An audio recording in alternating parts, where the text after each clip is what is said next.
up, Wdym Nerdigans? This is the one and only Packer Girl 89 of Nerdigans Inc. And just when you thought the One Punch Man manga couldn't get any worse, the anime came in and said, "Hold my beer." But before I get into this borderline triggering story, and I rarely get triggered, but god damn it, I am furious.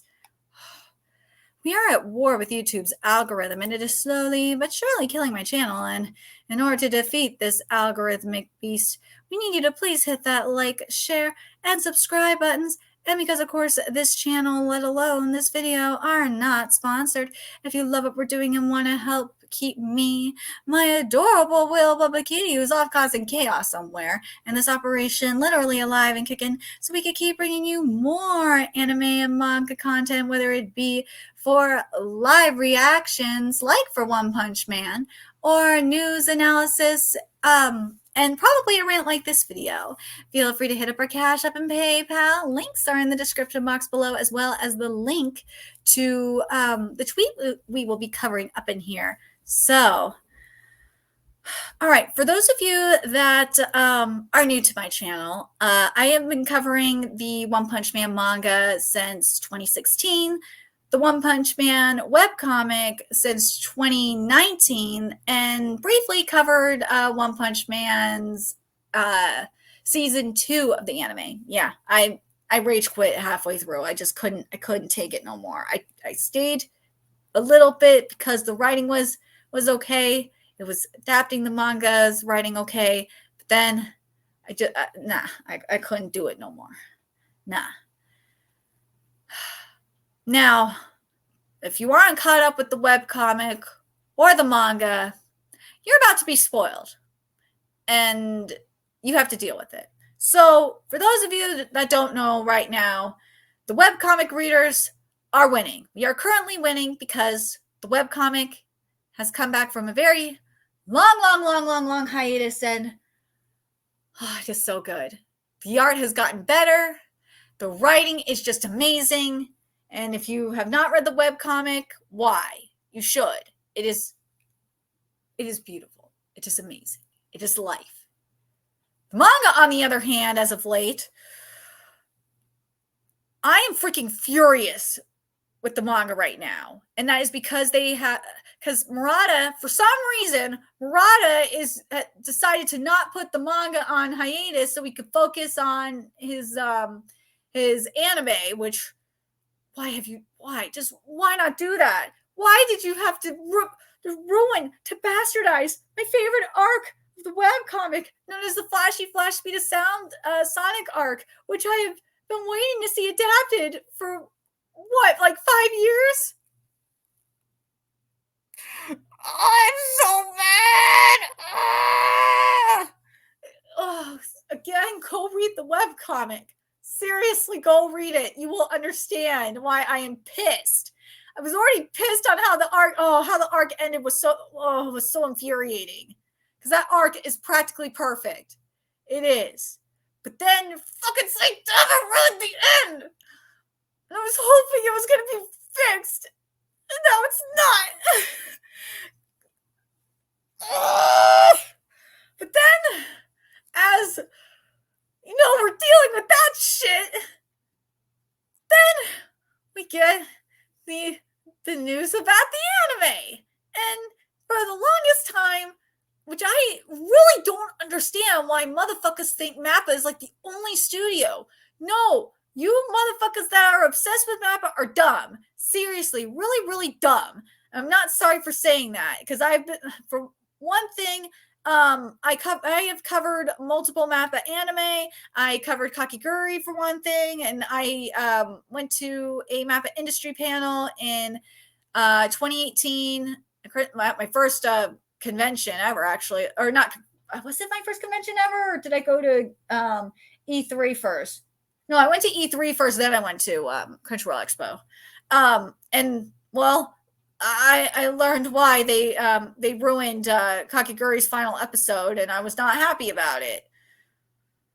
Then I've seen MAPPA ruin many an anime, and more recently Hell's Paradise Jigakuraku, and I'm still pissed about that because the mangaka has watched my content.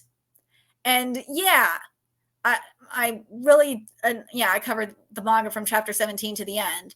So yeah, I have multiple reasons why I really personal reasons why I can't stand Mappa. Oh yeah, and obviously Chainsaw Man I covered since chapter 1. So yes, I have covered mainstream manga before it goes mainstream. I swear that is probably this channel's philosophy at this point, huh? But regardless, like, besides that, I don't want to go on a tangent because this video will get very long if I go on a tangent like that. But then, any other studio could have adapted this. You could have had Bones adapted this. The Mob Psycho 100 team from both, since Mob Psycho 100 was finished, could have had them adapted. You could have had David Productions. You could have had UFO Table. Any of Aniplex's studios adapt One Punch Man. You could have had Madhouse, the team from, well, I would have loved to have the team from Madhouse. That would have been nice. That's probably wishful thinking, though. Girl could dream. You could have had, what's the other one I was thinking of? Is it that one already? No, not Toei. You do not want Toei touching it. No. Don't want Toei.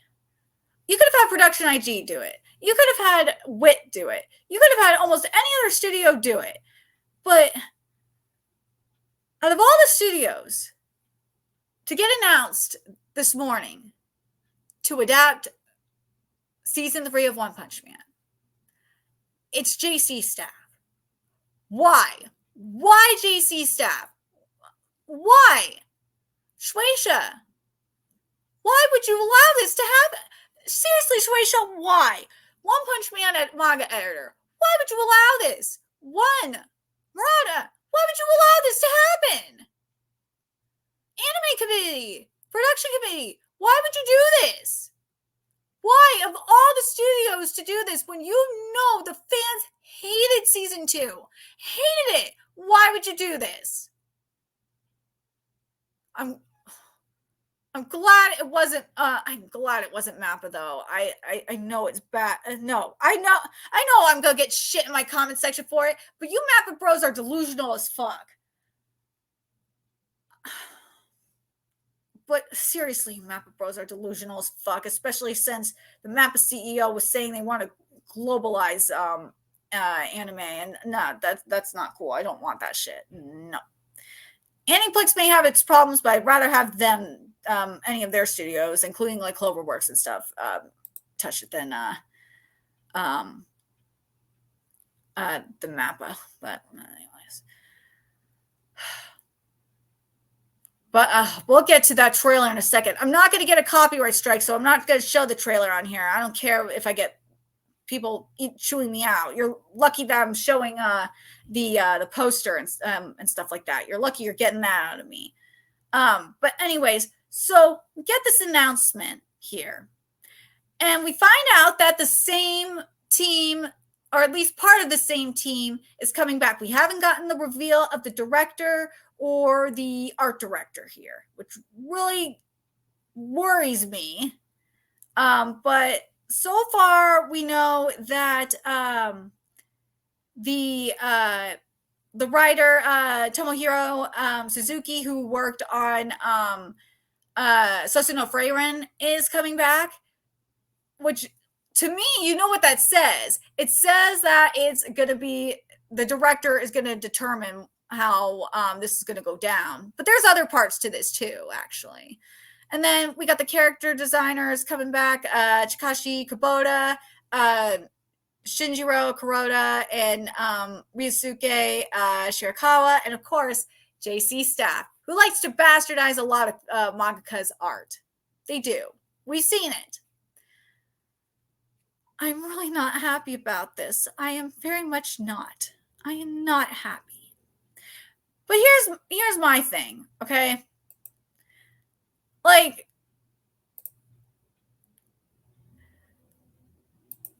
if Kubota is the art director, which would be amazing if he was the art director, and they utilize the increased production budget, which during the time of Corona Sama, something that that has been happening, and I know this because my Aniplex insider told me this.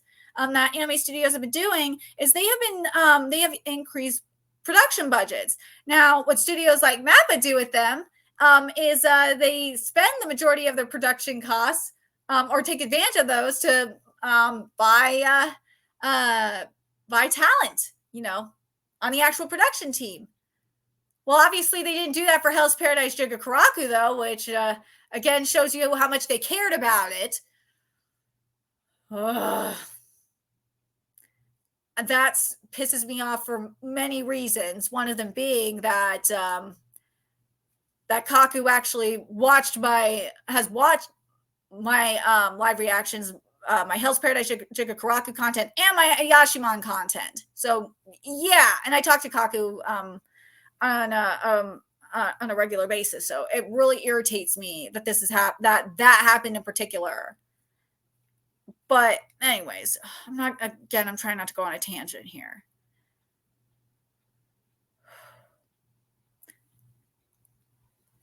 But I feel like there could be a way to redeem this, okay? There's maybe a couple ways to redeem this. If you have like someone like Kubota, who, if you remember with Dragon Ball Superhero, Kubota was the art director. And if you saw his 2D, he demanded that he had to have at least like one 2D animation sequence.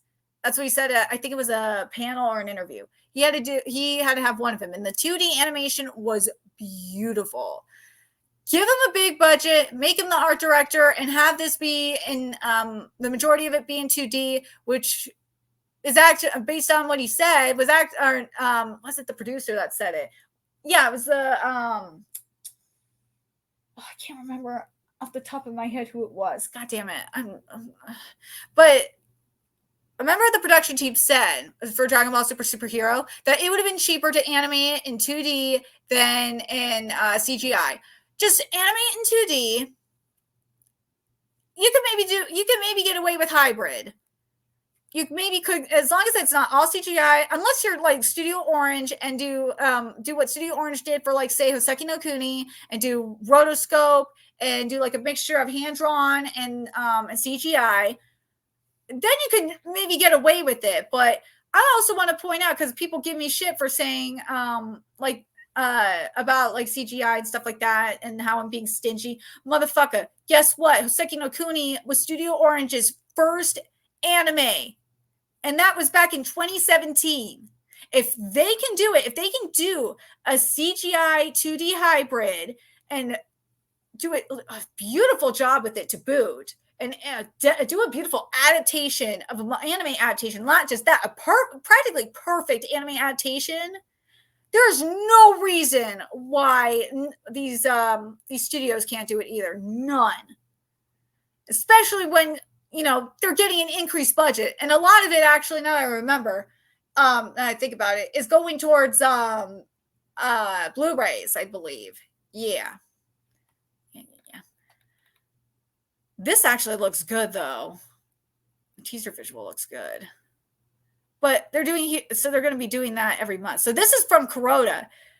See, I feel like the other thing too is it's going to be up to it's going to be up to the director. It's going to come down to the director and the budget, and also if they're going to be using 2D animation or CGI, and the quality of the CGI being / 2D animation being used. I think it's going to come down to those things. I really do. Do I have faith in this? No, I don't. I have no faith that that's going to happen. I honestly don't. There's no way in hell that we're going to get a good anime out of JC staff. No fucking way. I refuse to believe it. They do not put out good quality anime. They don't.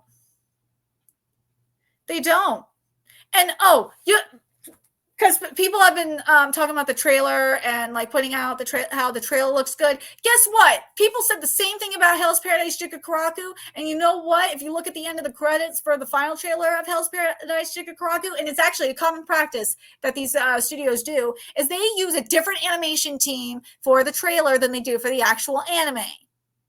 And that's what Hell's Paradise Jikakuraku do. And watch, that's going to be the same case here as well.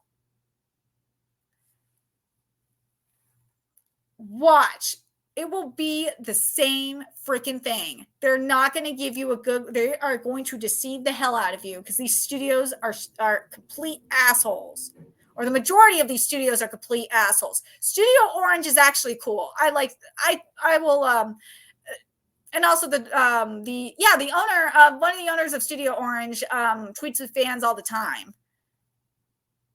Yeah, because Studio Orange is a small studio. They'll tweet with fans all the time, and they're so cool. But it gets very annoying. He gets annoyed when fans tweet about like how long Y's and B stars out and all that shit, and he gets annoyed by them.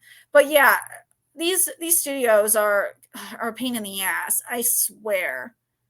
But something I do want to, maybe I should end this with, and I know I got to do a video covering what Morikawa said after Ashihara's death, and he's been preaching about for a minute. But this quote in particular from Kodansha is in regards to what happened. It was in response to the leaker, the Weekly Shonen magazine leaker that got arrested. Because that's how I feel right now about what's happening here. And just in regards to like adaptation, anime adaptations bastardizing the source material. I really do. And that's compared to Shueisha's fucking corporate statement, which is this. That it's like these bastardizations, in my opinion, it says leaks are, but this, in my opinion, these bastardizations are an infringement, especially when the authors are not don't have a say, are not only an infringement of the author's rights, but are also an extremely malicious and despicable act. It says that deprives the readers the pleasure of reading the manga in the days it is released, but that's for the leaks. But I feel like I do agree though. I feel like it is an infringement on the author's rights if they're not allowed to have a say in the anime and how the anime looks, and that's why when, say, like Aimato, for example, the mangaka of Komodo Jihen, stepped in and cracked the whip and made sure that the anime looked exactly like the manga, and that the character movement was perfect. It was how they envisioned, that the character sounded exactly right. That's what I want more of. And Iwano said in one of the author comment, an author comment, I can't remember what chapter it was. They said if it doesn't succeed in being as good or better than the manga, then I have failed you. That's what I want to see. I want to see more of that, because that's how involved they were in making sure it was perfect. It's the same thing. I think it's the same thing with Oshinoko, because I know Akka was extremely involved with Oshinoko. That's why Oshinoko is as good as it. The anime is as good as it is because of Akka's involvement. Right now, and that's why I'm worried for the Elusive Samurai, because, oh my god, because Matsui is definitely not involved with it. But I'm very curious what you guys think about this. Do you guys think this anime is doomed, like I do? Do you think there's any way that this is going to be salvageable? I honestly don't. I right now I have no faith in this. Even increased budget or not, there's no way that this anime is going to be saved. I just don't see it. I don't see it. If there, as I said, you know what? As I said earlier, the only way I can maybe see this anime getting saved is if there's a big budget, a different director, and if Kubota is the art director. and he is able to do his thing, and he can do 2D animation. Maybe you could maybe include 3D if it is the way that and also rotoscope. Do what Hoseki no Kuni did. If you're gonna give me Hoseki no Kuni style shit, like mixed in, do a little like maybe that's the way I should word. Like do like a reverse of Hoseki no Kuni, but with rotoscope. Like 2D animation with just a little bit of CGI mixed in, and do it and make it so it's like blended naturally. I can see it succeeding, but that's not going to happen. That's not ideal. But let me know your thoughts in the comment section below, what you guys think. And remember to like, comment, share, and subscribe to Nerdigans Inc. Love what we're doing and want to help keep this operation alive and kicking so we can keep bringing you more One Punch Man content. A few ways you can do that. Donate to our Cash App, PayPal, Patreon. Purchase something off our Amazon wish list. All that's in the description box below. Also, make sure you follow us on Twitter, Twitch, Discord. Friend us on PlayStation Network. That's in the description box below as well. Until next time, Nerdigans, I will be seeing you later. Bye.